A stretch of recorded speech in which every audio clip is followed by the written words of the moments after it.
In this video, I'm going to be showing you how you can post GIFs on Threads, okay?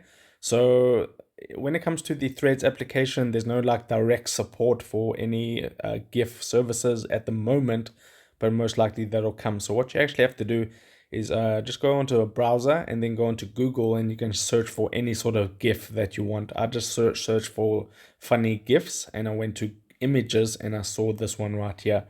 Okay, then you just want to tap or long press on it and you want to download that to your camera roll. Okay, so once that's in your camera roll, you should be good to go. As long as it's moving in the camera roll, just like you see it right here, it will work on the Threads application. So I'm going to go over to Threads right now, and then I'm just going to go to the home page, and I'm going to tap on the compose a thread button right there, and I'm just going to write something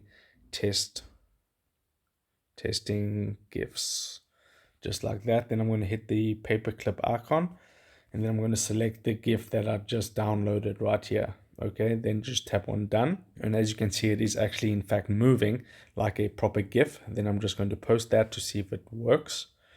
Okay, so that's just posting real quick. Okay, so that has now been posted. I can view it, and right here you can see that it's in actual fact moving and it's a proper GIF. So just go into Google Images, get any GIF that you want, and then you can test that out on Threads. So if this helped you out, drop a like onto this video and I'll see you in the next one.